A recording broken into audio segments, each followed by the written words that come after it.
Bloodhound Gang on Vape Radio. It's Tricky. Throwing back on a titillating Tuesday. Pablo and the Rodman. We vape everything. We play everything. Yep. And we'll... Never mind.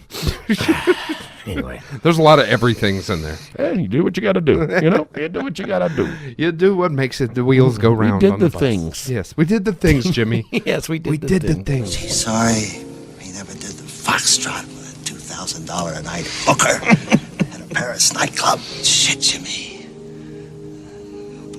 We did the things. Right. We did the things, we did Jimmy. The things. You know who else did the things? This guy right here. This guy. I heard they got a lot of strange things you could do down there, too. That's right. Stranger in a Ping-pong strange balls. land. Our pal Erik from Mama's Kitchen. Mama's Kitchen in the house. Yes. What's up, Erik? What's happening, guys? How was the big show in Mexico over the weekend? Man, I don't know how to describe it. You sound like you haven't recovered from it. It sounds like me on a Monday after a show. Dude, I didn't get home till 1:30 this morning. It was a stretch for this old guy. I think Rod can understand what it's like to be 46 and work 19-hour days. Exactly. You got it. Exactly, man. I Well, know the feeling all too well. The big show in Mexico City looked like everybody and their mama was down there, and we saw that you ran into our pal Bonnie Butts. That's how I knew you were there, because Bonnie was walking around doing her live thing on Facebook. You know, Bonnie with title distribution. Yeah. And walked up and saw you guys, and so I was like, oh man, everybody we know seems like is down there. Sounds So like it was how a good was the show? Yeah, Bonnie won the prize for the most consecutive minutes of live feed at any expo ever. Yeah, it was like 4 hours. She walked that floor or so. But she's awesome, man. I mean, anybody doesn't know Bonnie will soon. But man, you know, it wasn't just us and Bonnie. There was my buddy Kevin from Squeezed, Caesar and Charlie from Silverback were down there. Yeah.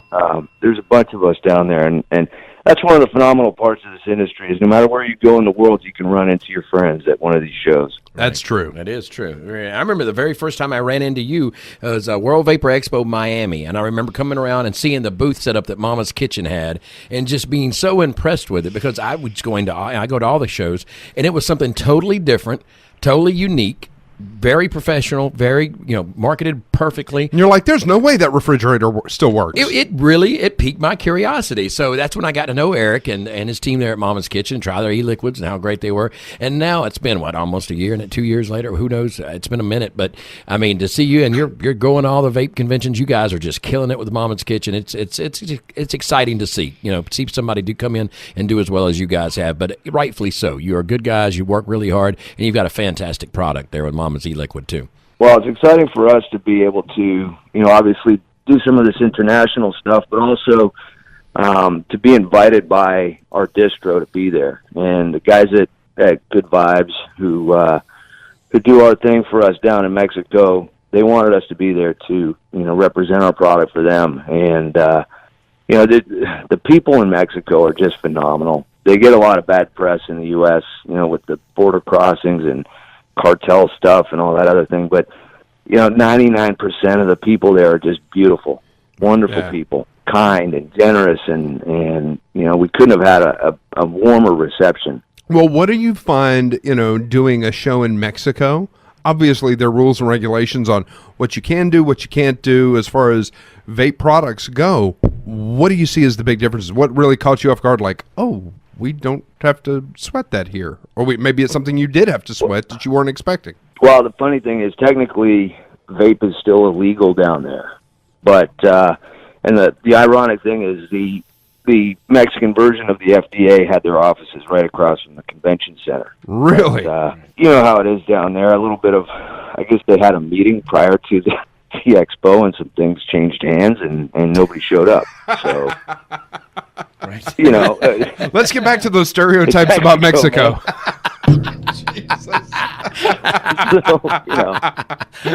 But the tacos are fantastic. The tacos are great. Yeah. Oh, I wish I could have went, man. It looked like it was a really great time. Yeah. And I know Mean John Green, in fact, he speaks very highly of the shows down there in Mexico. He's been to several.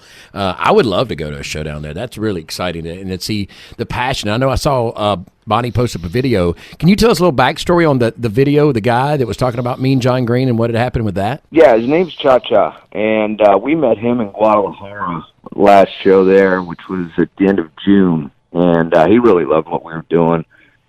Took a bunch of pictures for our Instagram, and he's been posting our stuff regularly ever since. But he's just a guy who caught on to vaping and became really passionate about it. And, he supports everybody. And, again, it comes down to the kindness and the generosity of the vaping industry to support somebody like him.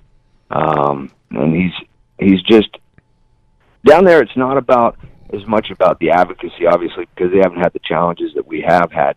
But vaping itself, I didn't sell a single bottle of 6 Nick. It's all about the experience for them, and that's what he promotes is the experience. But also, he's one of the only people that I know of down there that are really pushing people to quit smoking. Yeah. Smoking is a culture down there. We walked out at 10 o'clock at night, and there's an 8-year-old girl selling cigarettes for pesos on the street. Wow. Sheesh. So, it's smoking down there is just part of the culture. And once a cultural shift takes place, then you're really going to see the acceleration of the industry down there, and also the beneficial aspects of what we do. Right. Yeah, it seems like that would be the equivalent of like somebody bringing vape around in America in like the 1940s. Like going, hey, y'all shouldn't smoke. That's bad for you. And people be like, what? Everybody smokes here. What are you talking about? It's 1940. Everyone smokes everywhere all the time. Right. Right. You'd have been looked at like you were crazy. Right. Yeah, but and the other thing is, there's obviously a financial barrier down there. So we do what we can to help with the barrier of entry when it comes to vaping products. Right. So, with smoking being very inexpensive there compared to what vape products cost at their current level, there's definitely what they call an import tax to get the stuff in. Yeah. But so we've got to try and help with that. But in a city of 26 or 28 million people, Mexico City is huge. The volume of people that showed up was just unbelievable. That's what I was going to ask. Is how many people at night to get in? Wow, how many people do you think altogether? If you had to estimate, I know it's just a guess, but if you just had to guess, we've been to a lot of shows together, you and I, so you kind of get a feel of the. It looked like it was a large number of people there. I think they're talking about somewhere between 10 and 20,000 people. The first day, everything starts slowly in Mexico, so they open the doors whenever, I guess, people are ready. When siesta is over. Immediately. I may need to move to Mexico then. Yeah. That sounds like a great idea. Let's just start it when I feel like it. I'll be there around noon. Yeah, now I see what Kenny Chesney and Toby Keith were after. Right. Mexico's the place to be. Yeah, and James Taylor for that matter. So, yeah. No, that sounds amazing. 20,000 people there. Wow. And I bet they're excited. What was the feedback like just from the consumers, the vapors there? I imagine it was just amazing. They were excited to see you. It was palpable in the room. It was just, and I hate to dog on the U.S. expo circuit and industry, but it's night and day. We got up on stage a couple of times to throw some hats out and promote the brand, and there's 300 people in front of it. I felt like a rock star. I know what I want to do in my retirement now. Eric, welcome to my world. It was literally one of the best experiences of my life. Really, that's awesome, man. I just feel like there's kind of a pall of doom and gloom over our industry right now in the current state of affairs, and we really need to step up our game here to attract people and make it exciting again, because that's really what it's all about. People want to enjoy the experience, and that's all I felt there. Right. They were excited to be there. They were lined up, 40 deep at some of these booths just to get their hands on certain products and try them, because they'd never seen them before. Right. And I think that's a part of the shows that some people maybe don't understand, and some people even within the industry that are manufacturers or so, the shows are just blah blah blah blah blah blah. Where I look at the shows as very valuable, and not just from the sales aspect of it, but from the consumer aspect, those vapors get excited. They get energized. You get them excited about advocacy and about harm reduction, about what we're doing. And then they go back out into the world and they tell the people that they deal with. And the question always comes up when we're talking about getting our asses handed to us in the PR campaign here in the States. And it's like, how do we get our numbers? How do we get bigger numbers? That's how. You've got to go out to where they are. You've got to put on a show, get them excited about what you're doing, get them involved, go out, shake hands. Right. And that impact, like Mean John Green had with Cha-Cha, it's what changes things and changes the culture and changes the narrative in a country or a state or whatever. And I think a lot of times these manufacturers or whoever go, it's just another convention, and I get that part of it because we do it all the time. Yes, I'm exhausted as well, and it is a lot of shows. But you know what energizes me is every time I get to that town and I show up at that venue and I see those vapors who have driven 2 hours, 4 hours, what have you. And some of them multiple times will come to every show we go to that's anywhere within driving distance. And they show up and they're excited. And this is their first time to come to a vape convention, like our good friend Bacon, that's a Vape Radio diehard listener. And he shows up and he's excited to hang out with us, meet us, and get information, check out these new products. And then that energizing then sends them back out in the world. It's like church for vapors, man. Kind of get an amen. Amen. Oh, and the people of the Lord said, yeah. Hand check. Yeah. and we've got some good people running shows in this industry, and my boys Ronnie and Mark Bird and Jonathan from the Vapors Carnival, they're open to ideas from industry, from participants to make their show epic. Right. We need people walking out of there, and when somebody asks them, how was your weekend, they say, it was freaking insane. I went to this Vape Expo, and I had the best time of my life. Exactly. And that's what we need to do, because that's what happened in Mexico, man. I can guarantee you, when there's no shutting the lights off there, man. At 9:30 on a Saturday night, there's still people coming in. Right.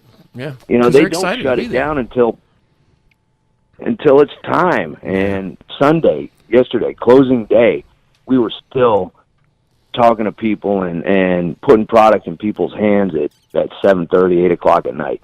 Right. That's awesome, there's no man. 2 o'clock shut it down and pack up because there's nobody in line or nobody coming in. Right. And that's a part of it that I like to remind folks is, like I said, it's not just the businesses that are coming out and the shop owners, and that's great. That's a big part of it. You want shop owners to come out, try your products, maybe bring your products into their store. That is hugely important, and I think rightfully so.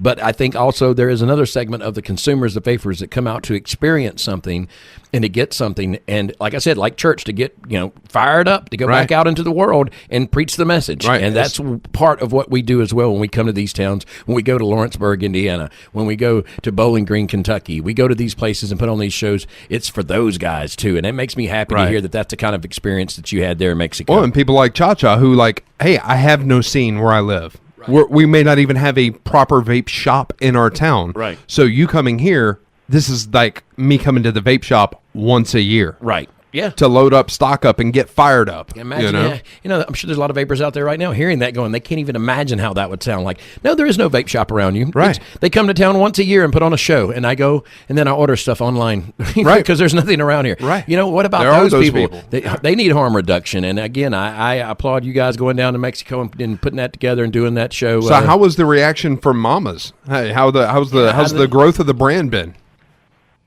We're blessed. I mean, the response was phenomenal. We are probably going to be by the end of this week, all over Mexico. Don't have any product left after the weekend. Right. We shut down a ton, and so it's all gone. Another order's coming in this week. You brought up Mama's Kitchen at the beginning of it, and that to us was what we wanted to do to excite people. I want people to come to our booth and be as excited and see something different, right? And make that an event for them. Yeah. And I think that's missing.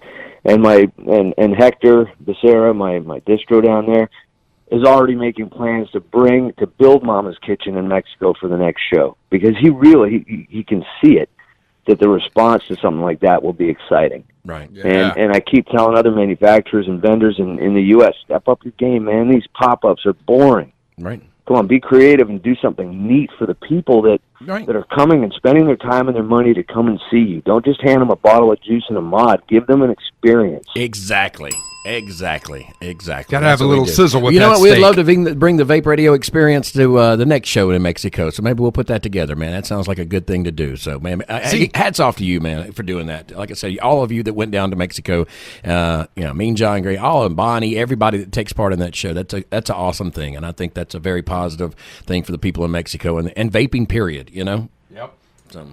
Well, you guys have the opportunity to have a global audience. This is a streamed radio show. Yeah. Anybody can listen to what we're doing here, and we've got get some listeners of the all over the excitement world. from- We've got them in Mexico. So, yeah, we need to get down there and see those guys, man. But thank you for coming on with us and get you some rest, man. I'm sure you're tired and exhausted, but where can they find you? Maybe they're listening now. They got a shop, and they'd want to get on board with the Mama's Kitchen. How can they get in touch with you? They can either call us at 1-866-GREAT-VAPE. That's 1-866-GR8-VAPE.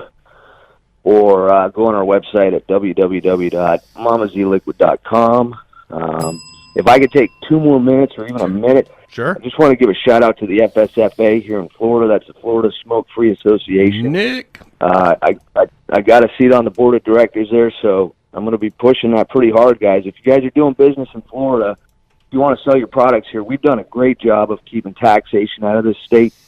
We've got one of the highest per capita vape rates in the country, so I think we're top 2 or 3 in the country as far as vapors go.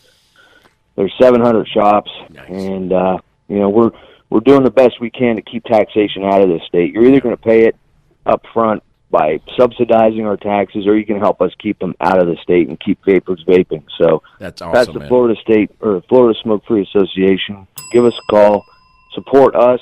We need your membership. Yeah, get involved, man. That's a great organization. I'm glad Damn you're on right. board with those guys as well because Dolores needs the help. Nick doesn't do anything. He just sits That's around true. and watches. That's true. Yeah, he just, you can't get any work out of that guy, I swear. No, I'm just kidding. We love Nick and Dolores and everyone there at the Florida Smoke Free. So thank you again, brother. We appreciate you coming on with us this morning. We know you're tired, so get some rest, and hopefully we'll see you soon. Mama's Kitchen. Erik Batsford from Mama's Kitchen, everybody. Thank you very much, brother. All right, thanks, guys. All right. Everybody, stick around. We got more to come on Vape Radio. What happened out in California this weekend? Ooh. Different type of event. We'll talk about that coming up.